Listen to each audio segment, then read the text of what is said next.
So hello everyone, welcome to agri concept. तो अपना जो सीरीज चल रहा था, जिसके अंदर अपने लास्ट जो रिवीजन सीरीज है हरियाणा एड्यूमेंट्स के लिए, जिसके अंदर हमने लास्ट लेक्चर में कवर किया था हमारा जो एग्रो फॉरेस्ट्री वाला पार्ट है, वो हमने कवर कर लिया था। जो पॉसिबल क्वेश्चन है वहाँ से बन सकते हैं, और उनका आंसर प्लस उनके जो सॉल्यूशन है वो डिस्कस किए थे, ताकि आपका जो रिवीजन भी हो सके जिन लोगों ने ऑलरेडी पढ़ रखा है।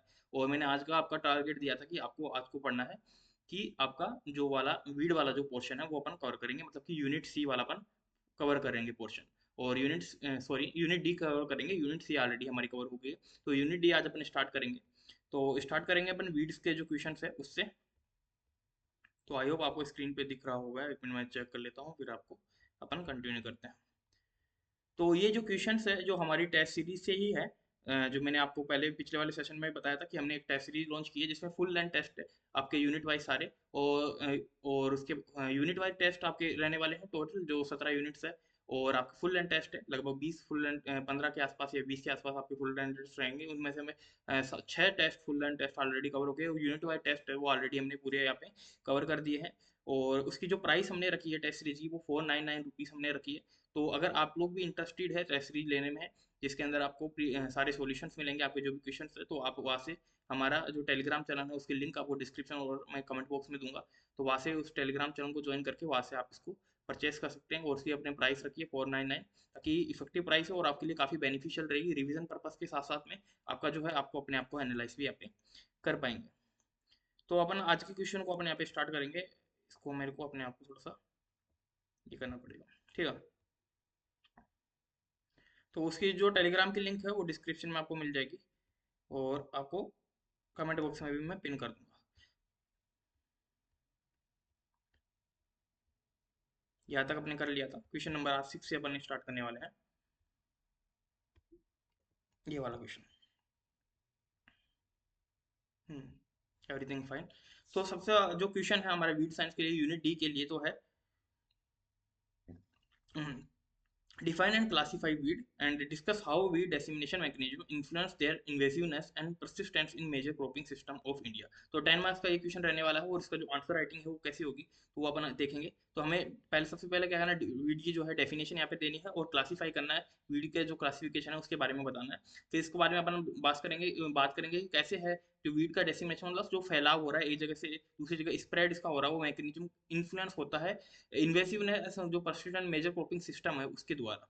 तो सबसे पहले अपन डेफिनेशन की यहाँ पे बात करेंगे। तो डेफिनेशन अपन यहाँ पे देंगे कि वीड क्या होते हैं, अनडिजायरेबल प्लांट होते हैं जो कि हमारी क्रॉप के साथ जो उस ग्रोथ है, क्रॉप की ग्रोथ है उसके साथ इंटरफेयर करते हैं, न्यूट्रिएंट जो अवेलेबिलिटी है उसके साथ इंटरफेयर करते हैं, और हार्वेस्ट एफिशिएंसी के साथ भी क्या करते हैं जो है इंटरफेयर करते हैं। तो हमें यहाँ पे डेफिनेशन देनी है एक वीड की कि ये अनडिजायरेबल प्लांट है, या फिर हम कह सकते हैं plant grow out of place. अपन उसको को भी क्या कह सकते हैं, वीड कह सकते हैं, जो कि हमारे क्या करते हैं क्रॉप के साथ compete करते हैं डिफरेंट रिसोर्सेज के साथ में, उसकी ग्रोथ के साथ में, न्यूट्रिएंट अवेलेबिलिटी के साथ में, वाटर के लिए, सनलाइट के लिए, वो सारी चीज़ें भी अपन यहाँ पे ऐड कर सकते हैं। तो कोई भी एक अच्छी सी डेफिनेशन आप यहाँ पे लिख सकते हैं। इसके बारे में हम क्लासिफिकेशन करेंगे कि जो वीड्स है उसको कैसे क्लासीफाई किया गया है। तो क्लासीफाई के अकॉर्डिंग पहले लाइफ साइकिल के अकॉर्डिंग अपन देखते हैं। तो वीड को क्लासीफाई किया है, एक तो एनुअल वीड होते हैं, एक बाइनियल होते हैं, एक पेरिनियल होते हैं। एनुअल मतलब कि जो एक सीजन में अपने जो है जो लाइफ साइकिल है वो कंप्लीट करते हैं। बाइनियल मतलब 2 साल लगती है उनको अपना जो है लाइफ साइकिल कंप्लीट करने में, जबकि पेरेनियल है दो से ज़्यादा साल तक है फील्ड में हमारे रिमेनिंग फील्ड में रहते हैं लंबे समय तक, तो उनको है पेरेनियल जो क्रॉप्स में वीड्स में है जो क्लासीफाई यहाँ पे किया गया है। मॉर्फोलॉजी के अकॉर्डिंग अपन देखते हैं तो उनको ग्रासिस जो उसके अकॉर्डिंग यहाँ पे है, एक सेजिस जैसे कि आपका साइप्रस वगैरह वो सेजिस के अंदर आता है। ग्रासिस में दूब ग्रास वगैरह देखते हैं ये आपके उसके अंदर आता है। और ब्रॉड लीफ वीड्स का भी अपन यहाँ पे देख सकते हैं, जैसे कि हमारा ब्रॉड लीफ में आता है एक तो जो चुलाई है जिसको अपन बोलते हैं वो है, और काफ़ी सारे अदर ब्रॉडली फीड्स भी है। तो वो इसके अंदर ये मॉर्फोलॉजी के अकॉर्डिंग हमने यहाँ पे क्लासीफाई किया है। हैबिटेट की बेसिस पे करें तो एक तो होता है ड्राईलैंड वीड, जो कि है ना कम पानी में अपने आप को सर्वाइव कर जाते हैं। तो ड्राईलैंड एरिया में जो ग्रो करते हैं वीड, उनको अपन क्या बोलते हैं, ड्राईलैंड वीड यहाँ पे बोलते हैं। वेटलैंड वीड्स होते हैं जो कि जो वाटर लॉगिंग जो एरिया होता है वहाँ पे जो ग्रो करते हैं वो वेटलैंड वीड्स में आएंगे। और एक्वाटिक वीड्स होते हैं जो एकदम नदी के अंदर आपके या फिर आपके कैनाल के अंदर उनके अंदर ग्रो कर रहे हैं, तो वो आपके एक्वाटिक वीड से आते हैं। इसके बाद में स्पेशियल कैटेगरीज के अकॉर्डिंग अपन देखते हैं। तो एक तो होता है पैरासाइटिक वीड, जैसे आपने पढ़ा होगा कसकटा है, स्ट्राइगा है, ओरनबेंची है। तो ये पैरासाइटिक वीड्स होते हैं, ये क्रॉप के साथ में उसके एकदम जस्ट उसके साइड में ग्रो करते हैं और जो है वहाँ से जो है क्रॉप से जो है अपना न्यूट्रिशन लेते हैं, तो ये पैरासाइट की तरह बिहेव करते हैं। तो इन वीड्स को हमने क्या बोला है, पैरासाइटिक वीड बोला है। और ये क्या होते हैं और इन्वेजिव और एलियन वीड्स भी होते हैं, जैसे पार्थेनियम है जो कि है ना दूसरी कंट्री से हमारे यहाँ पे इंट्रोड्यूस हुआ है। तो एलियन वीड्स मतलब कि जो ऐसा वीड जो दूसरी कंट्री से यहाँ पे इंट्रोड्यूस हो रहा है, जो हमारे यहाँ पे कंट्री में पहले नहीं था, तो उनको हम एलियन वीड्स भी यहाँ पे बोलते हैं। तो ये इसका क्लासिफिकेशन हो गया। तो इस अब ये आप शॉर्ट में इसका एक क्लासिफिकेशन बता देंगे। इसके बारे में अगर आप चाहे तो एग्जांपल भी दे सकते हैं, तो उससे क्या होगा कि आपका जो आंसर है वो और भी इफेक्टिव रहेगा। फिर डेसिमिनेशन मैकेनिज्म की बात करेंगे, कैसे ये फैलते हैं। तो सबसे पहले बात करते हैं तो विंड डिस्पर्सल होता है, मतलब कि हवा के द्वारा इनका है फैलाव होता है। तो जैसे कि लाइट सीड्स जो होते हैं हल्के वेट में, जिनके अंदर वेट काफ़ी कम होता है, तो वो उन सीड्स का जो डिस्पर्सल है वो विंड के द्वारा आराम से हो जाता है। और यहाँ पे जो है स्पीसीज का जो है नाम भी दे रखा कि कौन कौन सी स्पीसीज है जो विंड के द्वारा यहाँ पे उनका डेसिमिनेशन होता है। जैसे इम्पराटा सिलेंड्रिका आपका जो वीड है उसका हो गया, क्रोमालेनिया हो गया। तो ये वीड्स यहाँ पे जो है इसका डेसिमिनेशन विंड के द्वारा होता है। वाटर डिस्पर्जल की बात करते हैं तो जैसे राइस फील्ड के अंदर हम देखते हैं कि पानी के द्वारा क्या होता है, आपके वीड्स का डिस्पर्जल होता है, कैनाल एरिया के अंदर होता है, तो उनका होता है। और यहाँ पे एग्जांपल यहाँ पे साइप्रस का हो गया, उसका डिस्पर्जन है डिसेमिनेशन है आपका जो है साइप्रस का वाटर के द्वारा होता है। और इकोनिया है, ये जो स्पीसीज है ये आपके इसमें होती है। एनिमल एंड लाइवस्टॉक का अगर देखें तो कुछ ऐसे वीड्स होते हैं जो आपके एनिमल के क्या है स्किन पे स्टिक कर जाते हैं या उनके पैरों में यहाँ पे चिपक जाते हैं। और जब जैसे एनिमल एक जगह से दूसरी जगह मूव करता है, तो वहाँ पे क्या होता है कि ये वहाँ पे दूसरी जगह डेसिमिनेशन होता है, इनका ट्रांसफर इजीली हो जाता है। तो ऐसा ये वीड्स क्या होता है, एडेसिव सीड्स होते हैं, मतलब कि जो इनके सीड्स होते हैं एडेसिव नेचर के होते हैं, मतलब जो है चिपकने वाले जो नेचर के होते हैं, एकदम थोड़ा स्टिकी टाइप के होते हैं। और इनके जो स्पीसीज के नाम है वो जेंथियम है आपका, और एक्राइंथिस जो है आपका, ये जो स्पीसीज है ये आपका इसमें हो जाएगा। ह्यूमन एक्टिविटीज़ के अकॉर्डिंग देखें हमारे द्वारा भी ट्रांसफर होते हैं, वो कैसे होते हैं, जैसे हमने कॉन्टामिनेटेड सीड यूज कर लिया जिसके अंदर वीड सीड जो है, सीड के अंदर आपका वीड का सीड था ऑलरेडी मिक्स था, तो वो हमारा एक्टिविटी हो गई। मशीनरी के अंदर कई बार होता है कि वीड के सीड्स होते हैं वो वहाँ से भी स्टिक कर जाते हैं, या उसके द्वारा कैरी किए जा सकते हैं, ट्रैक्टर के द्वारा कैरी किए जा सकते हैं, टायर के चिपक के जाते हैं, या हमारा कोई भी इक्विपमेंट हम फार्मिंग में यूज कर रहे हैं वहाँ से भी जा सकता है। और मेन्योर के द्वारा भी जा सकता है, जैसे एनिमल किसी एनिमल ने अगर वीड को खाया है तो उसका जो सीड है उसके अंदर पेट में जाएगा, उसके जो वेस्ट मटेरियल है उसका जो डंग है उसके थ्रू निकलेगा, और फील्ड में वहाँ पर जब उसको मेन्योर की तरह यूज करते हैं तो वहाँ पे डिसिमिनेशन उसका हो जाएगा। सोइल सीड बैंक की तरह भी ये क्या होता है, कुछ जो है जो वीड्स होते हैं जो कि क्या करते हैं काफ़ी लंबे समय तक अपनी सीड को सोइल के अंदर डोरमेंट कंडीशन में रखते हैं, और जो जब फेवरेबल कंडीशन आती है तो वहाँ पे उनके जो सीड्स है वो ग्रो कर जाते हैं। तो सोइल भी एक तरीके से वीड के सीड बैंक के तरह एक तरीके से काम यहाँ पे करती है। तो ये यहाँ का डेसिमिनेशन मैकेनिज्म हो गया, और ये जो है क्लासिफिकेशन हमारे यहाँ पे वीड्स का हो गया। फिर इसने कहा कि इन्फ्लुएंस ऑन इन्वेसिवनेस के ऊपर इसका क्या है इन्फ्लुएंस है। तो हाई सीड प्रोडक्शन है, सबसे पहले क्या होता है कि वीड क्या करते हैं, हाई सीड प्रोडक्शन करते हैं। जैसे कि हमने पढ़ा है कि जो हमारा जो बथुआ है, बथुए को हम क्या बोलते हैं, चिनोपोडियम एल्बम। तो लगभग 75,000 सीड्स है वो एक प्लांट यहाँ पे प्रोड्यूस करता है। और अलग अलग हमने स्पीसीज के अलग अलग जो है यहाँ पे देखा कि कौन कौन सी स्पीसी कितने नंबर ऑफ सीड्स जो है प्रोड्यूस करती है पर प्लांट। तो हाई नंबर ऑफ सीड ये प्रोडक्शन करते हैं। और वेजिटेटिव रिप्रोडक्शन का होता है कि इनका कहीं पे भी पार्ट अगर काट के गिर गया है, हम उसको अगर हटा रहे हैं किसी भी मैकेनिकल मेथड के द्वारा, तो इनका पार्ट कहीं पे भी अगर फील्ड में रह जाता है वो एक नए प्लांट के रूप में यहाँ पे ग्रो कर जाता है। तो ये भी एक इसका क्या है इन्फ्लुएंस है इन्वेसिवनेस का। और एलिलोपैथी ये शो करते हैं, वो क्या करते हैं कि इनके पास अगर सोइल के अंदर न्यूट्रिएंट कंडीशन नहीं है, तो ये क्या करते हैं अपने प्लांट्स जो इनके नियर बाय जो मेन क्रॉप हमारी ग्रो कर रखी है, तो उसका क्या करते हैं न्यूट्रिएंट वहाँ से ऑब्जर्व कर लेते हैं और अपनी जो लाइफ साइकिल उसको यहाँ पे कंप्लीट कर देते हैं। और जो हमारा जो इसका जो मेन क्रॉप होता है उसके अंदर डिसीज कॉज करते हैं। Rapid adaptation and disrupted habitats इनके होते हैं। तो इनका क्या होता है कि ये किसी भी हैबिटाट में क्या है ग्रो कर जाते हैं, कोई भी डिस्ट्रप्टेड एंड ऐसा हैबिटाट है जहाँ पे क्रॉप हम ग्रो नहीं कर सकते, लेकिन वहाँ पे ये वीड्स है काफ़ी हार्डी नेचर के होते हैं। कम मॉइस्चर में हाई टेम्परेचर के अंदर ड्रोट कंडीशन है चाहे यहाँ पे लो टेम्परेचर है, ऐसी कंडीशन में भी क्या है ये इजिली ग्रो कर जाते हैं। तो इनके ये यहाँ पे करेक्टरिस्टिक्स है। Long viability of seed improve establishment under variable environments. और इनकी जो सीड की जो वाइबिलिटी है काफ़ी लंबे समय तक रखती है। जैसे कि हम नॉर्मली अगर हमारे क्रॉप सीड की बात करें तो 2 से 3 साल मैक्सिमम है कि वो वहाँ पे सीड की है वाइबिलिटी रहेगी।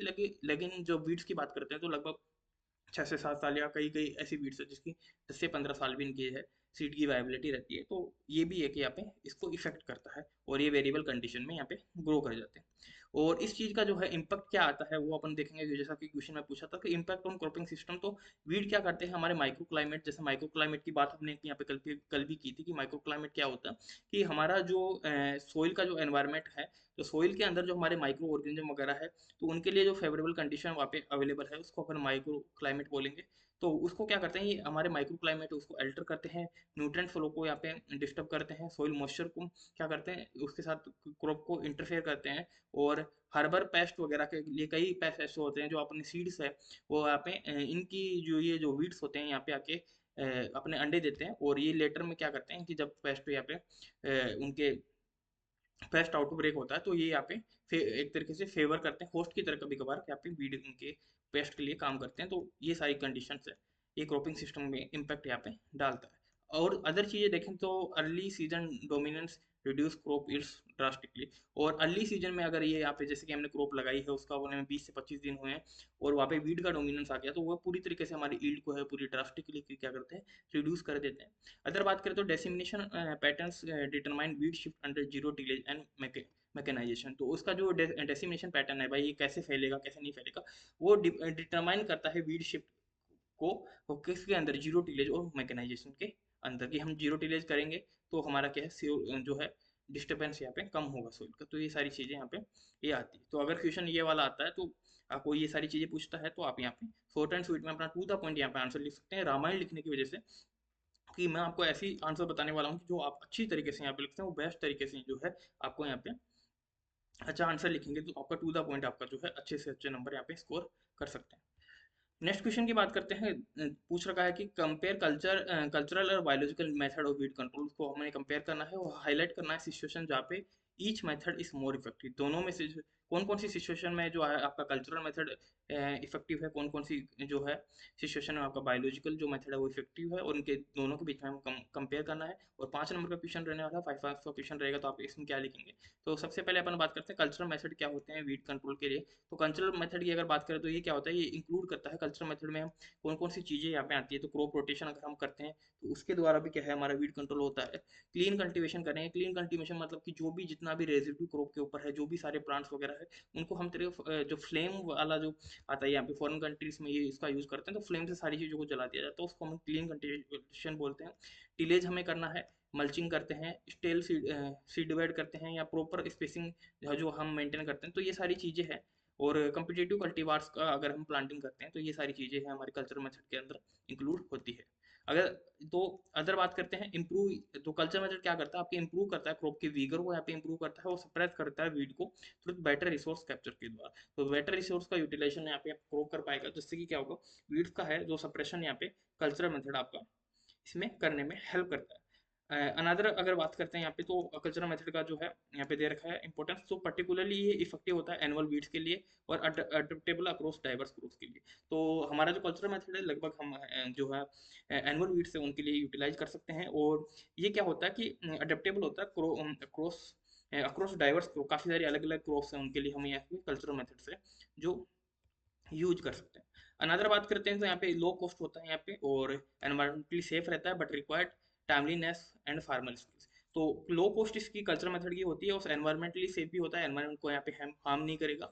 बट क्या होता है कि इसमें टाइमिंग थोड़ा बहुत ज़्यादा लगता है, और फार्मर्स को स्किल है वो सारी चीज़ें आनी चाहिए कि उसको टिलेज कौन से टाइम पे कैसे करनी है, उसका पूरा नॉलेज होना चाहिए, स्टेल सीड बेड कैसे बनाते हैं, और कितनी स्पेसिंग कौन सी क्रॉप की कितनी मेंटेन करके रखेंगे ताकि वीड का जो कंपटीशन है वो यहाँ पे मिनिमम कर सकें और रिड्यूस कर सकें। तो वो सारी फार्मर्स की स्किल्स यहाँ पे रिक्वायर्ड होती है। अनदर सेकंड मेथड की अपन बात करते हैं जो इन्होंने पूछा था कि बायोलॉजिकल मेथड क्या होता है। बायोलॉजिकल मेथड का जैसा कि आपको पता है कि नेचुरल एनिमीज जब हम यूज करेंगे जो हमारी वीड है, ताकि वो उसको डिस्ट्रॉय कर सके वीड को, तो उसको हम बायोलॉजिकल जो है मेथड आता है। जैसे कि हम कोई इंसेक्ट यूज कर रहे हैं तो वो उसको क्या करेगा, फीड करेगा उसके उसके वीड के ऊपर, पैथोजन है वो डिजीज को कर देगा उसके वीड के अंदर। फिश है, कई फिश ऐसे होती है, जैसे कि हम अगर एक्वाटिक वीड की बात करें तो वहाँ पे हम क्या करेंगे, फिश का यूटिलाइजेशन करेंगे। वो ग्रेजिंग एनिमल्स है, कुछ एनिमल्स होते हैं जो छाट छाट के खाते हैं, जैसे अगर शीप और भेड़ को अगर हम किसी पर्टिकुलर फील्ड के अंदर छोड़ते हैं तो वो किसी पर्टिकुलर स्पीसीज को ही टारगेट करती है और उसी को यहाँ पे ग्रेजिंग करती है। तो उसका भी हम यहाँ पे यूज कर सकते हैं, ताकि जो क्या क्या होगा कि ये सप्रेस कर देगा आपके वीड्स को, इनकी ग्रोथ को। अनदर यहाँ पे एग्जांपल यहाँ पे दे रखा है कि एग्जांपल है जाइगोग्रामा बाइकोलोराटा, हम यूज करते हैं पार्थिनियम के लिए। तो अगर पार्थिनियम को के लिए बायोलॉजिकल कंट्रोल का यूज करेंगे तो कौन सा यूज करेंगे, जाइगोग्रामा बाइकोलोराटा यूज करेंगे। और जो है आपका सेल्विनिया का कब यूज करेंगे, आपको जो ये सेल्विनिया ही के लिए ही यूज किया जाता है। इसका जो है ये स्पीसीज है, इसका नाम दे रखा है यहाँ पे सारेक्टो बोगस यहाँ पे दे रखा है। तो यहाँ पे ये वाला सेल्विनिया के यूज किया जाता है। और फंगल पैथोजेंस जो है जो आपका इकोर्निया है, इकोर्निया के लिए आप क्या करेंगे, फंगल पैथोजेंस का यहाँ पे यूज करते हैं। तो ये एग्जांपल्स देंगे तो आपका क्या हो, जो आंसर है और भी इफेक्टिव यहाँ पे निकल के आएगा। फिर अपन बात करें तो एनवायरमेंटली क्या होते हैं, फ्रेंडली होते हैं और सेल्फ क्या होते हैं, प्रिप्यूटेटिंग टाइप के ये होते हैं। तो अपन क्या है, कल्चर सॉरी बायोलॉजिकल मेथड का यूज करेंगे तो एनवायरमेंटली फ्रेंडली है, एनवायरमेंट को भी नुकसान नहीं करेगा। और सेम चीज हमने कल्चरल मेथड में बढ़ी थी कि क्या है, एनवायरमेंटली आपका फ्रेंडली है। और सेल्फ क्या होगा यहाँ पे, प्रिप्यूटेटिंग है, मतलब कि अपने आप से क्या है, अपने आप को ये जो बायोलॉजिकल ऑर्गेनिज्म है जिसका इंसेक्ट का अगर हम यूज कर रहे हैं या फिर एनिमल का यूज कर रहे हैं तो या फिश का यूज करते हैं, तो इनका एक तरीके से दो डबल काम यहाँ पे हो जाता है कि जो इनका है फीडिंग का काम हो जाता है और हमारा जो है वीड्स का रिडक्शन यहाँ पे हो जाता है। लेकिन यहाँ का कुछ लिमिटेशन है, लिमिटेशन ये है कि स्लो एक्शन है, धीरे धीरे ये थोड़ा काम करते हैं। और स्पेसिसिटी है, कुछ जो वीड की स्पीसीज है उन पे यहाँ पे ये काम नहीं करते हैं, कुछ पर्टिकुलर स्पीसीज को ये फीड करते हैं, वो भी दिक्कत है। और ये है क्लाइमेट के द्वारा इफेक्टेड होते हैं, कई बार हाई टेम्परेचर हो जाता है या लो टेम्परेचर होता है, तो जो एनिमी हम यहाँ पे रिलीज करने वाले हैं वीड के, जो वो क्या होता है यहाँ पे अफेक्टेड हो जाता है। अनदर बात करें कंपेरिजन की, यहाँ पे बात करते हैं कि बायोलॉजिकल और जो है आपका कल्चरल मेथड है, इसमें क्या कंपैरिजन है। तो कल्चरल मेथड क्या होता है, प्रिवेंटिव है, जबकि अगर बायोलॉजिकल मेथड क्या करेंगे तो वो रिस्टोरेटिव होता है। तो कल्चरल मेथड क्या करता है, उसको प्रिवेंट करता है, वीड को आने से एक तरीके से रोकता है, जबकि आपका जो बायोलॉजिकल मेथड है वो रिस्टोर कर देता है उसको। ठीक है। कल्चरल जो वर्क्स, जो कल्चरल मेथड है वो थोड़ा ज़्यादा तेजी से काम करता है, जबकि बायोलॉजिकल मेथड है थोड़ा लॉन्ग टर्म सेपरेशन है, वो लंबे समय तक क्या है उसको कंट्रोल करके यहाँ पे रखता है। और बेस्ट रिजल्ट्स कब अकेयर होंगे, जब आप इंटीग्रेटेड मैनेजमेंट करेंगे, जब हम केमिकल मेथड साथ में cultural method, biological method, mechanical method, सारे मेथड को जब हम कंबाइनली यूज करते हैं तो हम क्या है यहाँ पे जो है बेस्ट रिजल्ट यहाँ पे हमारे यहाँ पे निकल के आते हैं। नेक्स्ट अपन यहाँ पे बात करेंगे कि discuss the limitations and concern associated with over Reliance of herbicide in intensive agriculture. तो हम जो इंटेंसिव एग्रीकल्चर कर रहे हैं कि हम लंबे समय तक डबल क्रॉपिंग, ट्रिपल क्रॉपिंग यहाँ पे है, हम पर्टिकुलर फील्ड में कर रहे हैं, तो उसके अंदर जो क्या है, क्या लिमिटेशंस है और क्या कंसर्न्स है। अगर हम और रिलायंस होते हैं, हमारे हर्बिसाइड का ज़्यादा यूटिलाइजेशन करते हैं, तो क्या लिमिटेशंस और क्या कंसर्न्स हैं यहाँ पे निकल के आते हैं, तो उसके बारे में यहाँ पे क्वेश्चन में पूछा है। तो उसका जो आंसर है हम क्या लिखेंगे, 5 मार्क्स का ये क्वेश्चन रहने वाला है। इसको अपन रिमूव कर देते हैं, तो अब चल नहीं रहा। ठीक है। तो 5 मार्क का ये क्वेश्चन रहने वाला है, तो इसमें अपन बात करते हैं, ये आपका क्वेश्चन है जिसके अंदर आप डिस्कस करना है limitation and concern associated with और resilience of herbicide and intensive agriculture. तो इसके अंदर आप क्या लिखेंगे, अब हम लिखेंगे सबसे पहले कि continuous use of herbicide leads to है हर्बिसाइड रेजिस्टेंस। तो हम कंटिन्यूस अगर यूज करते हैं हर्बिसाइड का, तो उससे क्या होता है कि हमारे क्रॉप के अंदर क्या होता है कि हर्बिसाइड रेजिस्टेंस है वो यहाँ पे पैदा हो जाता है। और जैसे कि मेजर वीड्स के अंदर जैसे फ्लेरिस फ्लेरिस माइनर है, उसके अंदर जो है हर्बिसाइड रेजिस्टेंस आया है, एमरांथस के अंदर जो है हर्बिसाइड रेजिस्टेंस आया है। तो ये यहाँ पे एक मेजर जो है इसका जो लिमिटेशन है वो देखने को मिलता है। अनदर बात करें तो शिफ्ट इन वीड फ्लोरा, ये भी एक मेजर यहाँ पे जो है यहाँ पे लिमिटेशंस है। और शिफ्ट इन वीड फ्लोरा हो जाता है, और favouring species tolerance to specific herbicide, और कुछ स्पीसीज क्या होती है पर्टिकुलर हर्बिसाइड्स के लिए टॉलरेंस यहाँ पे बन जाती है, किसके कारण, वीड फ्लोरा के अंदर शिफ्ट आने के कारण। अनदर बात करते हैं जो रेजिड्यू कंटामिनेशन होता है, जैसे हम हर्बिसाइड यूज कर रहे हैं तो सोइल के अंदर उसका रेजिड्यू डेवलपमेंट होता है, उससे क्या होता है सोइल का जो सोइल के अंदर जो पोल्यूशन है, वाटर पोल्यूशन हुआ, ये सारी चीज़ें है, इसका कंटामिनेशन यहाँ पे बढ़ता है। और कंटामिनेशन सोइल हो जाएगा, ग्राउंड वाटर के अंदर होगा, और फूड चेन के अंदर भी ये चीज़ें हैं डिलीवर होके और अल्टीमेटली हमारे डाइजेशन सिस्टम में जाती है, और हमारे यहाँ पे काफ़ी सारी हेल्थ इश्यूज यहाँ पे कोज करती है। और ये क्या है, जो सोइल के माइक्रो फ्लोरा है, क्योंकि केमिकल्स का हम जब यूज करते हैं तो जो बेनिफिशियल माइक्रो ऑर्गेनिज्म जो माइक्रो फ्लोरा है हमारे सोइल के अंदर, उनका जो है डेथ हो जाती है, और हमारी जो सोइल की फर्टिलिटी है वो यहाँ पे रिड्यूस हो जाती है।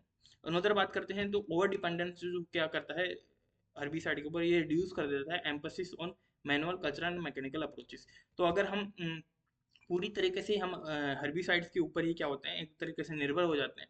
तो इससे क्या होता है कि हमारा जो मैनुअल कल्चर और मैकेनिकल मेथड है, इनके ऊपर हम क्या है रिड्यूस हो जाते हैं, इनका हम यूटिलाइजेशन नहीं कर सकते।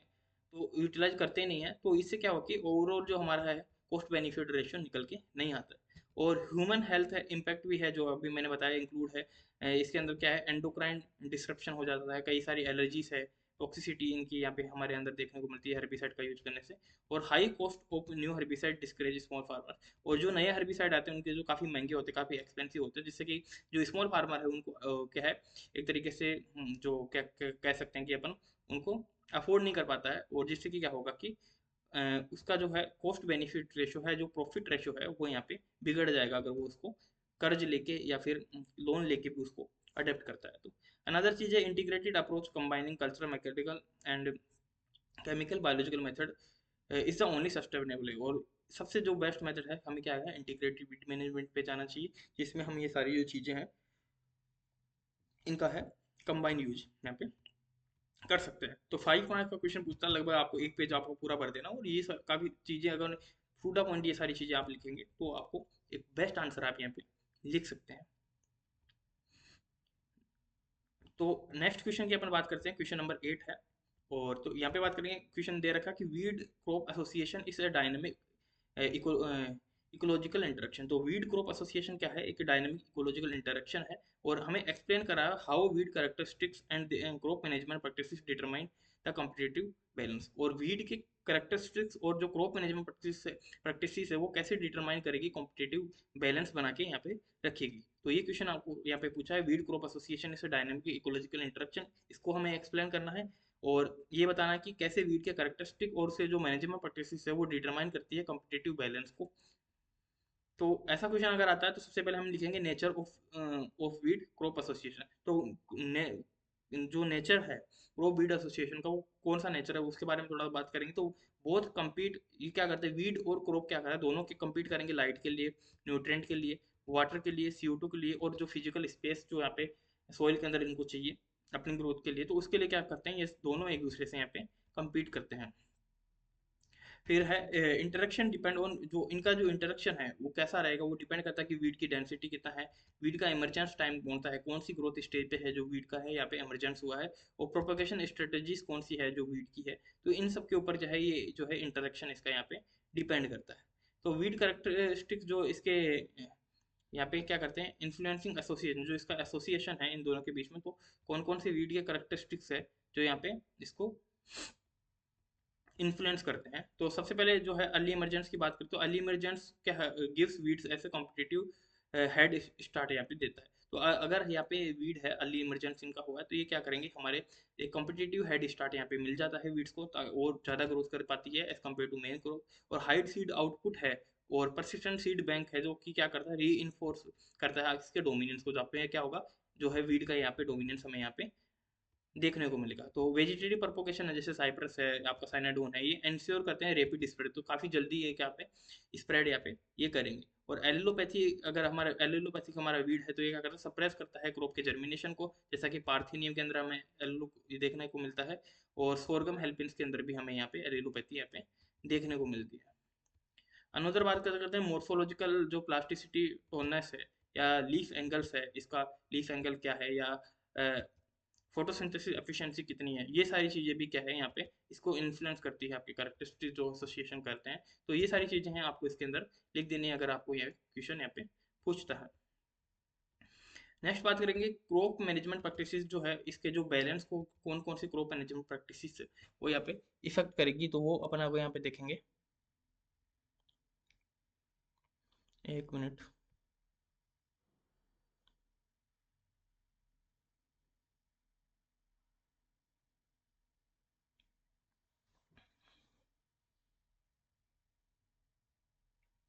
तो क्रॉप मैनेजमेंट प्रैक्टिसेस की अगर बात करते हैं, तो सोइंग टाइम मिसमैच अगर हो जाता है हमारा, कि जो जिससे क्या होगा, वीड एडवांटेज हो जाता है, कि जिस टाइम पर्टिकुलर टाइम पे हमको वीड की है जो सोइंग करनी थी, तो उस टाइम क्या होता है कि फेवरेबल टाइम पे अगर हम जो जो है अगर उसकी सोइंग करते हैं, तो वीड अच्छे से ग्रो कर जो क्रॉप है अच्छे से ग्रो कर जाता है, और वो compete कर जाता है वीड के साथ। तो अगर वो हमारा सोइंग टाइम है वो अगर मिसमैच हो जाता है, तो वहाँ पे क्या है, वीड को यहाँ पे है एडवांटेज यहाँ पे मिल जाता है और वो हमारी क्रॉप की ग्रोथ को क्या है सप्रेस यहाँ पे कर देती है।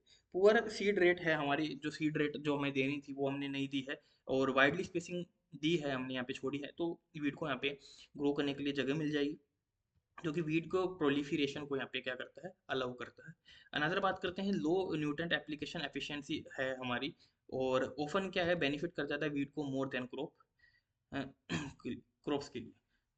अनदर बात करते हैं, कंजर्वेशन एग्रीकल्चर जो है वो इंक्रीज करता है सर्टेन वीड्स को, जैसे कि फ्लेरिस माइनर है, ट्यूमेक्स। कंजर्वेशन एग्रीकल्चर में हम क्या करते हैं, टीलेज प्रैक्टिस से काफ़ी कम करते हैं, तो ये कंजर्वेशन जो एग्रीकल्चर है यहाँ पे ट्यूमेक्स और ये फ्लेरिस माइनर जैसे वीड्स हैं इनको यहाँ पे क्या करता है, इंक्रीज करता है इनके पॉपुलेशन डायनेमिक्स को।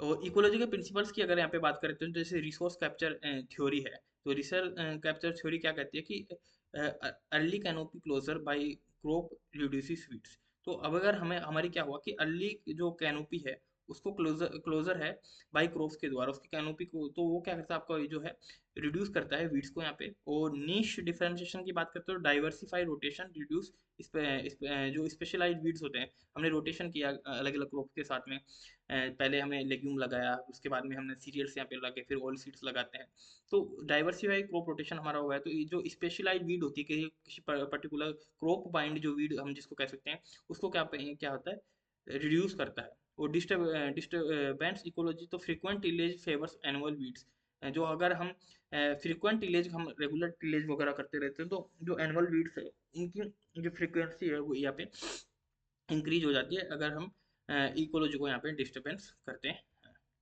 फिर इम्प्लीकेशन फॉर मैनेजमेंट के लिए हम क्या क्या इम्प्लीकेशंस लेना चाहिए, तो सबसे पहले बात करें तो early season weed control is critical to avoid irreversible weed loss. तो हमें क्या करना है, अर्ली सीजन में ही है वीड को कंट्रोल करना है, ताकि हमारा जो इरिवर्सिबल जो यील्ड लॉस है वो ना हो सके। और हमें कम्पिटिटिव कल्टीवार्स का यहाँ पे यूज करना है, हाइट सीड रेट का यहाँ पे यूज करना है, और नैरो स्पेसिंग हमें देनी है ताकि वीड को है ग्रो करने के लिए काफ़ी कम स्पेस यहाँ पे मिल सके। और इंटीग्रेटेड वीड मैनेजमेंट में हम जा सकते हैं, ये चीज़ें हमने हर क्वेश्चन में यही चीज़ पर है, इंटीग्रेटेड वीड मैनेजमेंट हम करेंगे तो हमें अच्छा खासा यहाँ पे बेनिफिट देखने को मिलेगा। तो क्वेश्चन यही था कि वीड क्रॉप एसोसिएशन इसे डायनेमिक इकोलॉजिकल इंटरेक्शन है, और हमें एक्सप्लेन करना है कि कैसे वीड कैरेक्टरिस्टिक्स और क्रॉप मैनेजमेंट प्रैक्टिसेस से वो डिटरमाइन करेगी कम्पिटिटिव बैलेंस की तरह यहाँ पे रहने वाला है। तो हमने बात कर ली nature of weed crop association कैसा हो सकता है, फिर वीड कैरेक्टरिस्टिक्स जो कि इन्फ्लुएंस करते हैं, तो वो उसके बारे में बात करी थी। क्रॉप मैनेजमेंट प्रैक्टिसेस बात कर ली हम, जो है सोइंग टाइम मिसमैच हो जाता है, crop seed poor seed rate use होते हैं, वाइड स्पेसिंग वगैरह है, लो न्यूट्रिएंट एप्लीकेशन वगैरह, ये सारी चीज़ें हैं, ये भी आप नुकसान करती है। फिर इकोलॉजिकल प्रिंसिपल्स इसके क्या क्या रहने हैं वो बात कर ली। तो ये सारी चीज़ें एक आपका इफेक्टिव आंसर यहाँ पे निकल के आता है। नेक्स्ट यहाँ पे अपन बात करेंगे कि explain the major problematic weeds in Haryana wheat rice या फिर राइस वीट क्रॉपिंग सिस्टम के अंदर हमें क्या है मेजर प्रॉब्लमेटिक जो वीड्स है वो कौन कौन सी है, और हमें हमें जो है सजेस्ट करना है integrated strategy for their sustainable management के सस्टेनेबल मैनेजमेंट के, हमें एक इंटीग्रेटेड जो है स्ट्रेटजी यहाँ पे सजेस्ट करनी है। तो सबसे पहले अपन यहाँ पे बात करेंगे मेजर वीड्स है जो राइस सीजन के अंदर कौन कौन से होते हैं। राइस सीजन के आपका होता है इकानिकुला ब्रुस्केली है, इकानिकुला क्लोना है आपका, कोलोना है, फिर लेप्टोक्लोआ सिनेंसिस है जो कि इमर्जिंग वीड यहाँ पे निकल के आता है आपका। फिर सेजिस के अंदर आपका साइप्रस इरिया है और साइप्रस डिफॉर्मिस है। और ब्रॉड लीफ की अगर बात करें तो यहाँ पे आपका जो है अमानिया है, और आपका ये एक दो वीड यहाँ पे रहने वाले हैं। तो ये हमारे क्या हो गए, राइस के जो मेजर वीड्स हैं वो रह जाएंगे राइस सीजन के अंदर। और इसके बाद में मेजर वीट की अगर बात करें वीट सीजन में, तो आपका है यहाँ पे फ्लेरिस माइनर जो कि बहुत मोस्ट प्रॉब्लमेटिक है, क्योंकि इसके अंदर जो है हर्बिसाइड रेजिस्टेंस है वो डेवलप हो चुका है। और जो है अवेना है आपका, रूमिक्स है आपका, ओचिनोपोडियम है। तो ये वीड्स भी क्या है आपकी वीट के सीजन के अंदर ग्रो करते हैं। अभी तो हमने दोनों वीट की बात यहाँ पे कर ली कि राइस के अंदर कौन से ग्रो करेंगे और जो आपका है वीट के अंदर यहाँ पे कौन से ग्रो करने वाले हैं। फिर की चैलेंजेस बात करेंगे कि हरियाणा के अंदर क्या क्या की चैलेंजेस है। तो हरियाणा के अंदर की चैलेंजेस की यहाँ पे बात करें तो हर्बिसाइड रेजिस्टेंस मेन यहाँ पे एक चैलेंज है। दो और हर्बिसाइड रेजिस्टेंस किससे है, आइसोप्रोटोयूरान जो आपका हर्बिसाइड है उससे, जो है पार्शियल रेजिस्टेंस जो कोलिडेनाफोप है आपका, तो इससे भी क्या है आपका पार्शियल रेजिस्टेंस यहाँ पे वीड के अंदर देखने को मिला है। तो ये की चैलेंज है। अनदर है कि राइस इलिशमेंट जो पडलिंग क्या करता है, अल्टर करता है सॉइल कंडीशनिंग फेवरिंग वीड्स को। तो अगर हम जो राइस का जो पडलिंग हम राइस के अंदर करते हैं तो इससे भी क्या होता है कि ये ऐसी कंडीशन क्रिएट करता है कि जो यहाँ पे वीट का है जो ग्रोथ यहाँ पे मैक्सिमम देखने को मिलता है। और shift to zero zero tillage increase narrow leaf weeds. और हमने जब हरियाणा के अंदर जीरो टिलेज के अंदर जो हमने शिफ्ट किया है तो वहाँ पे नैरो जो लीफ है के जो वीट है वो इनका जो है शिफ्ट यहाँ पे देखने को मिला है। तो ये हमारे की चैलेंजेस रहने वाले हैं इसके अंदर। फिर इंटीग्रेटेड स्ट्रेटजीज की बात करेंगे, हमें कौन कौन सी स्ट्रेटजी यहाँ पे यूज करनी चाहिए। तो हम पहले तो हम बता देंगे कि राइस के अंदर कौन सी वीट है, वीट्स होते हैं, वो वीट के अंदर कौन सी वीट्स होते हैं, फिर की चैलेंजेस क्या क्या है वो हमने बता दिया। और फिर इंटीग्रेटेड जो स्ट्रेटजीज है उसके बारे में बात करेंगे। तो कल्चरल मेथड हमें यहाँ पे यूज करेंगे। कल्चरल में क्या होगा, हम अर्ली ट्रांसप्लांटिंग करेंगे राइस की, स्टेल सीड बेड करेंगे, पडलिंग हम यहाँ पे आप करेंगे, और क्रॉप रोटेशन। तो यहाँ पे आप अब कहेंगे कि सर अभी आपने कहा कि पडलिंग है वो आप वीट के ग्रोथ को फेवर कर रहा है, तो हम यहाँ पे इस प्रैक्टिस को यहाँ पे क्यों कर रहे हैं। तो दिक्कत ये है कि ये क्या है कि कुछ जो है स्पीसीज हो, पर्टिकुलर स्पीसीज के लिए यहाँ पे आपका जो है पडलिंग फेवर करता है, कुछ स्पीसीज के लिए नहीं करता है।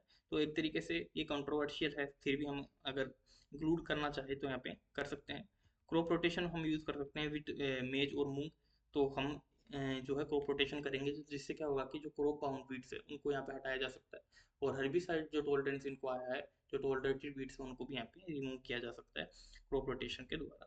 कम्पिटिटिव वेराइटीज़ का हम यूज़ करेंगे जो कि काफ़ी डेंस उनका जो है फॉइलेज होगा, वेजिटेटिव ग्रोथ ज़्यादा होगी, तो वो क्या करेगी आपका compete कर जाएगी आपकी वीड के साथ में। और ऑप्टिमम प्लांटिंग जियोमेट्री हम करेंगे कि नंबर ऑफ प्लांट्स हमारे पर मीटर में कितने होने वाले हैं, तो उसका भी हम क्या कर सकते हैं यहाँ पे यूज कर सकते हैं।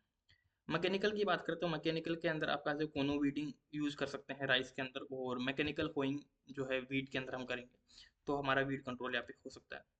और केमिकल मेथड में जो है हर्बिसाइड्स के नाम दे देते हैं, जैसे कि आपका प्री एमर्जेंस हर्बिसाइड जैसे हम पेंटामिथिलिन यूज करेंगे, आप पेट्रिलाक्लोराइस के लिए यूज करेंगे। और ये है जो आपका वीट के लिए हम यहाँ पे ये हर्बिसाइड यूज करने वाले हैं। पोस्ट एमरजेंस में है बिस्पारिक सोडियम है आपका जो राइस में यूज करते हैं, और क्लोडिनाफोप है आपका, और इसके साथ में हम इसको यूज करेंगे कंबाइन करके मेट सल्फ्यूरोन जो कि वीट के अंदर, ये दोनों हर्बिसाइड का कंबाइन यूज करेंगे तो यहाँ पे पोस्ट एमरजेंस की तरह अच्छा खासा काम करते हैं। हर्बिसाइड रोटेशन एंड जो टैंक मिक्स हर्बिसाइड है ये डिले करते हैं वीट के रेजिस्टेंस को, काफ़ी लेट से है रेजिस्टेंस देखने को मिलेगा, अर्ली रेजिस्टेंस है जो है वीट में नहीं आएगा। तो अगर हम हर्बिसाइड रेजिस्टेंस करेंगे या टैंक मिक्स हम हर्बिसाइड का अगर यूज़ करते हैं तो अदर मेजर्स का यूज़ कर सकते हैं, जैसे कि क्लीन हार्वेस्टिंग मशीनरी है, जो जो मशीनरी जो हम हार्वेस्टिंग करते हैं तो कई बार हमने जैसे बात की थी कि जो सीड के अंदर है आपका यहाँ पे मिक्स कर जाता है, और उससे से क्या होता है आपका डेसिमिनेशन आपको देखने को मिलता है। तो जो हार्वेस्टिंग मशीनरी है उसको हम क्लीन जो मशीनरी है वो होनी चाहिए हमारी। और कंपोस्टिंग हमें प्रॉपर जो है वो किल कंपोस्टिंग हम जब करते हैं, जैसे मैंने बताया था मेन्योर के द्वारा भी जो है इसका डेसिमिनेशन होता है, तो कंपोस्टिंग में अच्छे से करनी चाहिए। उसका टेम्परेचर ज़्यादा रखेंगे तो जो वीट के सीड है वो आप किल हो जाएंगे और उनका जो डोरमेंट है वो क्रिएट हो जाएगी। और हर्बिसाइड रेजी use of residual retention to suppress weed. Residual retention का मतलब हो गया कि हम पराली को यहाँ पे रख सकते हैं, उसको जलाने की कोशिश ना करें। और जो मल्चिंग है उस प्रैक्टिस में भी हम जा सकते हैं कि ये क्या करते हैं आपकी वीट की ग्रोथ को क्या है रिड्यूस यहाँ पे करते हैं। नेक्स्ट क्वेश्चन की अपन बात करेंगे यहाँ पे कि डिस्क्राइब करना है the process of weed multiplication, कि वीड कैसे मल्टीप्लाई करता है। और डिस्कस करना है why early season weed control is critical for minimising yield losses in field crops. और हमें इसके बारे में डिस्कस करेंगे कि अर्ली सीजन में अगर हम वीड कंट्रोल कर लेते हैं तो ये हमारे लिए बेनिफिशियल कैसे हैं, जो यील्ड लॉसेस हो रही है हमारी फील्ड क्रॉप्स में, तो उसके बारे में भी क्या है हमें यहाँ पे डिस्कस करना है। तो सबसे पहले अपन बात कर लेंगे कि वीड मल्टीप्लिकेशन मैकेनिज्म कौन कौन से हैं। तो वीड मल्टीप्लिकेशन मैकेनिज्म की बात करें तो सेक्सुअल रिप्रोडक्शन है, जिसमें क्या होता है कि सेक्सुअल रिप्रोडक्शन में हाई सीड प्रोडक्शन होता है, जैसे पार्थेनियम है जिसके अंदर 25,000 सीड्स पर प्लांट यहाँ पे हमें देखने को मिलते हैं। और सीड डोरमेंसी की बात करें तो ये अलाउ करता है long term persistence in soil seed में। तो इनके अंदर क्या है, सीड डोरमेंसी इनके अंदर होती है, जो क्या है लंबे समय तक सॉइल के अंदर पड़े रहते हैं, और उसके बाद में जब फेवरेबल कंडीशन को मिलती है तो ये ग्रो कर जाते हैं। तो इनके अंदर सीड डोरमेंसी भी एक क्या है मल्टीप्लिकेशन मैकेनिज्म का ही यहाँ पे काम करती है। फिर आता है कि वेजिटेटिव प्रोपगेशन भी इनके अंदर पाया जाता है, जैसे कि जैसे आपका स्टोलन्स है, साइनाडोन में काम करता है, राइजोम्स है साइप्रस के लिए काम करते हैं, ट्यूबर्स वगैरह है। तो इन मेथड्स के द्वारा भी इनका प्रोपगेशन हो जाता है। इनके कई वेजिटेटिव पार्ट अगर फील्ड में रह जाते हैं तो वहाँ पे एक न्यू प्लांट की तरह वो यहाँ पे ग्रो कर जाते हैं। डिस्पर्जल होता है इनका, विंड के थ्रू है, वाटर के थ्रू है, मशीनरी के थ्रू, एनिमल के थ्रू।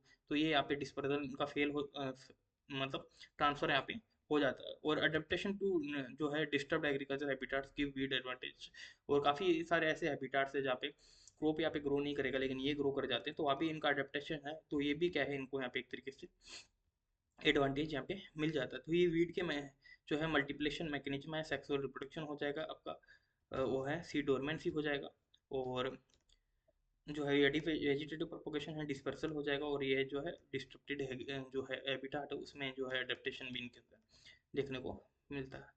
फिर why early season weed control है, तो फील्ड क्रॉप्स के लिए अगर वो बात करते हैं तो उसके लिए अपन लिखेंगे क्रिटिकल वीड फ्री पीरियड। यहाँ पे इनको अगर हम अर्ली सीजन में ही जो है इनको कंट्रोल कर लेते हैं वीड को, तो जो प्लांट है हमारा मेन क्रॉप है, जो फील्ड क्रॉप की अपन यहाँ पे बात करें, तो उनको जो क्रिटिकल वीड फ्री पीरियड यहाँ पे मिलेगा फर्स्ट 20 से 45 डेज आफ्टर सोइंग, जिसमें ये क्या है हमारा जो मेन क्रॉप है वो मैक्सिमम यहाँ पे ग्रोथ कर जाएगा। और बाद में जो अगर वीड्स आते हैं तो वो हमारे कैनोपी के जो सरफेस है उसके अभाव नहीं आ पाएंगे, और उनको जो सनलाइट वगैरह है वो नहीं मिलेगी, तो उनकी जो ग्रोथ है वो अल्टीमेटली यहाँ पे रुक जाएगी। Weed emerging early capture majority of light. जो वीड्स है, ऐसी वीड्स है जो जल्दी एमर्जेस हो जाता है, तो वो क्या करते हैं यहाँ पे वो लाइट का कैप्चर ज़्यादा करते हैं, नाइट्रोजन का करते हैं, सोइल मॉइस्चर का करते हैं। इसलिए क्या है उसको हम पहले से क्या कर अर्ली इनका कंट्रोल करके रखेंगे। Crop become permanently handicapped even if weeds are remove later. तो ये क्या होता है, क्रॉप क्या होता है हमारा फिर परमानेंटली हार्डी कैप बन जाती है अगर ये अर्ली हमने कंट्रोल नहीं किया तो। जबकि हम बाद में चाहे फिर वीड को हटाएं उससे कोई मतलब नहीं, क्रॉप की ग्रोथ वहीं पे क्या होता है स्टंटेड हो जाती है, इसलिए ये जरूरी है। अनदर बात करें तो अर्ली इंटरफेरेंस रिड्यूस टिल्डरिंग। और अगर स्टार्टिंग में ही जो है आपके वीड आ जाते हैं तो टिल्डरिंग है वो रिड्यूस हो जाती है, रूट डेवलपमेंट वो भी क्या है यहाँ पे अफेक्ट होता है, वो कैनोपी जो फॉर्मेशन है वो भी यहाँ पे रिड्यूस हो जाता है। फिर है वीड क्या करते हैं आपके, हार्बर करते हैं पेस्ट एंड डिजीज़ के लिए, जो मैंने ऑलरेडी बताया था कि ये होस्ट प्लांट की तरह कई सारे पेस्ट और डिजीज के लिए काम करते हैं। तो उनका जो है एक्सपेंशन है वीड और डिजीज का यहाँ पे हेल्प करते हैं, इंक्रीज करते हैं क्रॉप की वल्नरेबिलिटी को। जिससे कि क्या होता है जो आपकी वीड है सॉरी है जो क्रॉप है वो ससेप्टिबल होती है वीड और आपके पेस्ट के लिए। और ये क्या क्या करना है, prevent addition of seed to soil bank, reduce future infestation. तो हमें क्या करना कि इनका जो है जो सीड बैंक अभी जो मैंने बताया कि डोरमेंट सीड कंडीशन में होते हैं, तो इनका जो है सोइल के अंदर इनका जो सीड बैंक हम इसको रिड्यूस कर देंगे तो फ्यूचर जो इन्फेस्टेशन होता है, तो फेवरेबल कंडीशन आती है वीड ग्रो करता है, उसको हम क्या कर सकते हैं यहाँ पे रिड्यूस कर सकते हैं। और हमें इन्हांस करना है हेर्बिसाइड की एफिशिएंसी, और small weeds are more susceptible. और क्या होगा कि जो अगर हम हर्बिसाइड की एफिशिएंसी को इन्हांस करते हैं कि वो ज़्यादा से ज़्यादा जो हमारे वीड्स है उसको किल कर सकते हैं, तो जिससे क्या होगा कि जो स्मॉल जो वीड्स होते हैं वो ससेप्टिबल यहाँ पे हो जाते हैं इससे, और उनकी जो ग्रोथ है वो यहाँ पे स्टंटेड हो जाती है। और ये सब सपोर्ट करना चाहिए जो एफिशिएंट फर्टिलाइजर यूज, जो कि रिड्यूस करता है nutrient theft by the weeds. तो अगर हम एफिशिएंट फर्टिलाइजर यूज करेंगे, लिमिटेड फर्टिलाइजर यूज करेंगे, जितना क्रॉप को डिमांड है, जिस स्टेज पे डिमांड है तभी देंगे, तो हम क्या है तो वीड जो यहाँ पे हमारा जो इसके द्वारा compete करता था न्यूट्रिएंट के लिए उसको ऑब्जर्व कर लेता, तो वो उसका जो है उसको हम रिड्यूस कर देंगे, न्यूट्रिएंट जो थेफ्ट कर रहा था वीड, तो उससे भी हमें यहाँ पे ओवरऑल बेनिफिट है। तो ये स्ट्रेटजीज है और ये कारण है क्योंकि हमें अर्ली सीजन वीड कंट्रोल करना चाहिए, क्योंकि ये हमारे यहाँ पे नुकसान है अगर हम अर्ली सीजन वीड कंट्रोल नहीं करते हैं। तो ये सारी चीज़ें हमें यहाँ पे मेंशन करनी है इस क्वेश्चन के आंसर के अंदर। तो डेसिमिनेशन मेथड का आपने बात कर लिया क्या कैसा मैकेनिज्म है, और ये 5 क्वेश्चन है काफ़ी इंपॉर्टेंट है। आई होप अगर आपने पढ़ रखा होगा तो आपका यहाँ पे रिवीजन होगा और कुछ ऐसे एडिशन पॉइंट्स है जो भी क्या पता आपके नोट्स में नहीं हो, तो यहाँ पे आप उसको अपने यहाँ पे नोट्स में ऐड कर सकते हैं, तो आपको यहाँ पे काफ़ी अच्छा बेनिफिट यहाँ पे देखने को मिलेगा। तो नेक्स्ट यूनिट फिर देखेंगे अगले लेक्चर में, और आप चैनल पे नए हैं तो प्लीज़ चैनल को सब्सक्राइब कीजिएगा और टेलीग्राम चैनल आप ज्वाइन कर लीजिएगा। और टेस्ट सीरीज आप परचेस करना चाहते हैं तो आप परचेस कर सकते हैं। मिलते हैं नेक्स्ट वीडियो में, तब तक के लिए टेक केयर।